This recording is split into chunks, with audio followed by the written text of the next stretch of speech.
Alberta's MLAs are getting back down to work during the fall session. It will include what's expected to be a tough budget. How tough? To answer that and more, Premier Jason Kenney joining me in studio. Thanks for making time on a very busy day. Good to be back. We'll start with the finances. We know cuts are coming. Municipalities are worried about downloading.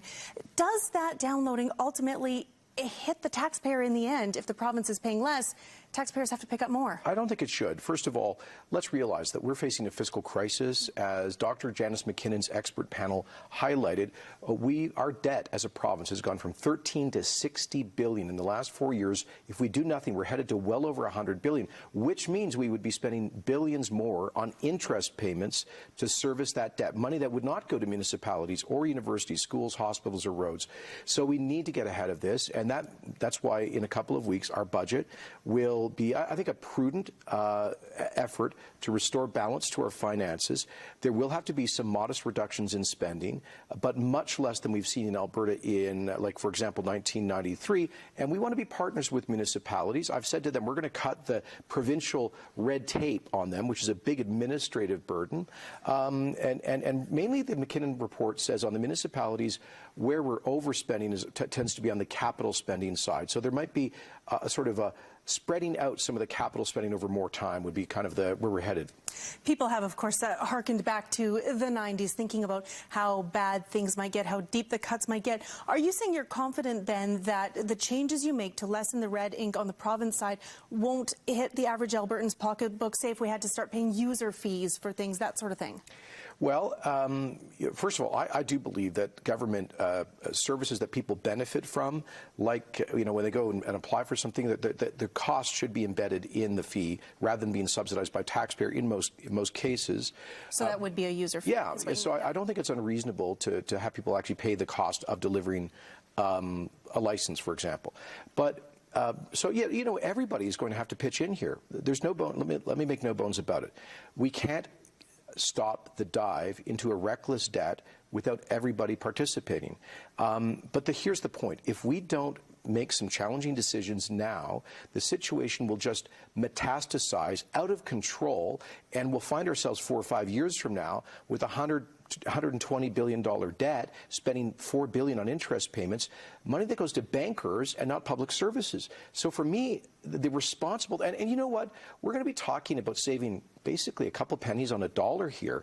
Every family has to do that from time to time, every business, every charity, every nonprofit.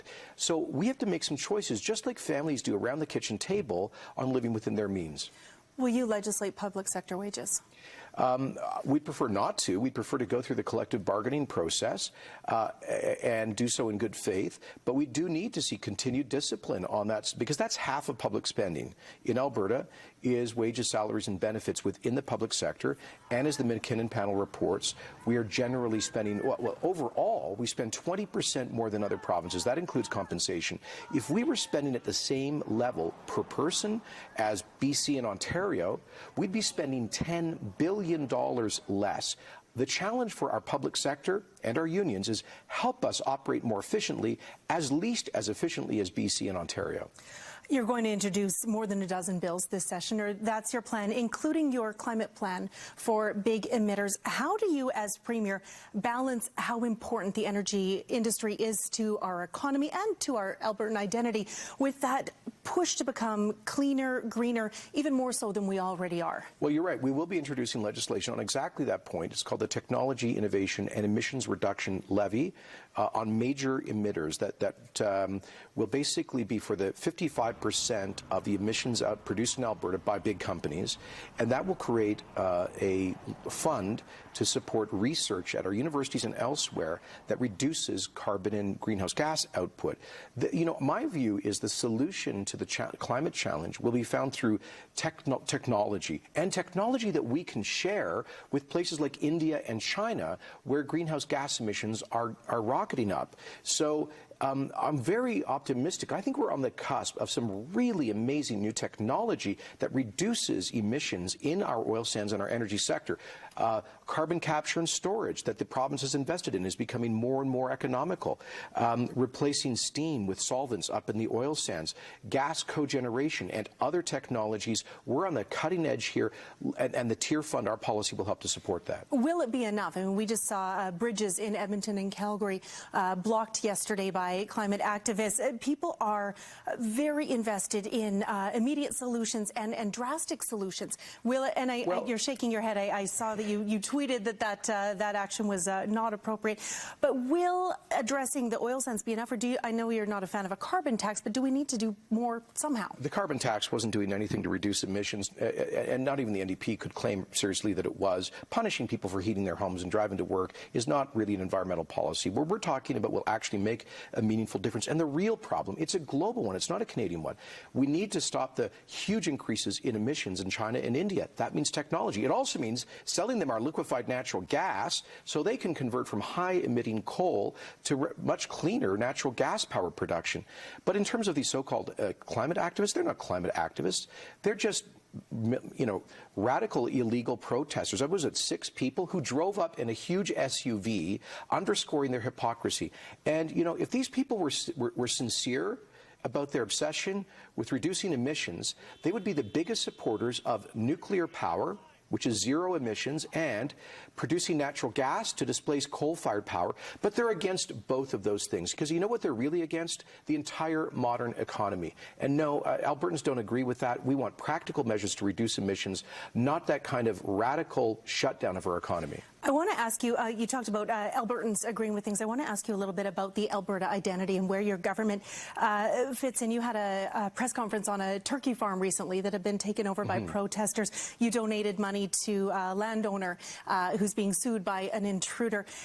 It feels like you might be drawing some battle lines. And this is Albertan and this is not. Yeah, absolutely I am. Absolutely. The battle line, what is Albertan is respecting the law.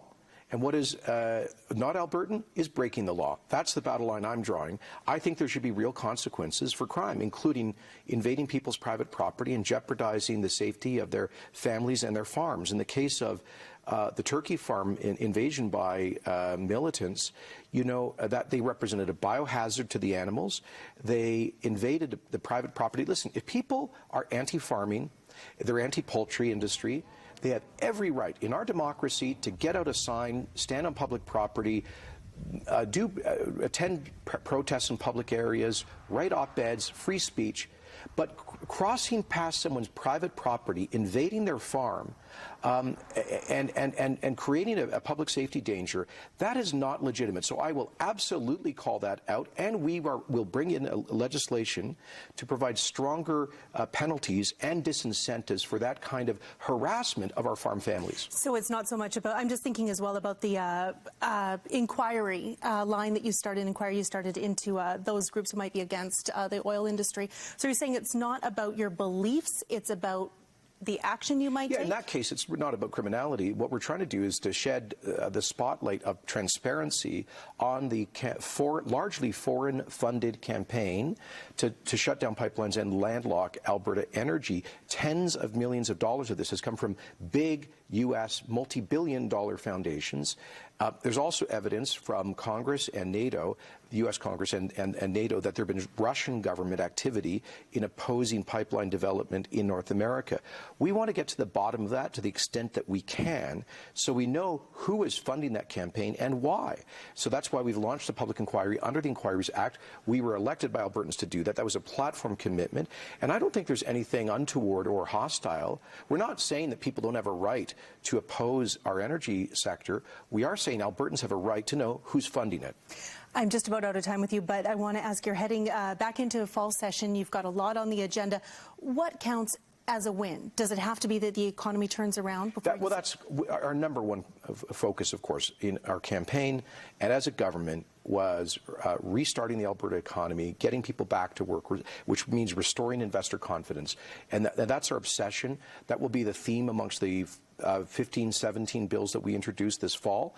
There will be other important things like Clare's Law to protect people from violence from intimate partners and some law and order measures. But our overwhelming focus is on the economy, and we're still, in a period of stagnation. It's going to take a while to get out of it, but I see some real hope on the horizon. All right, Premier Kenney, I know you've got a lot to do today, so thanks for making time to stop by. Pleasure. Thanks for the good questions.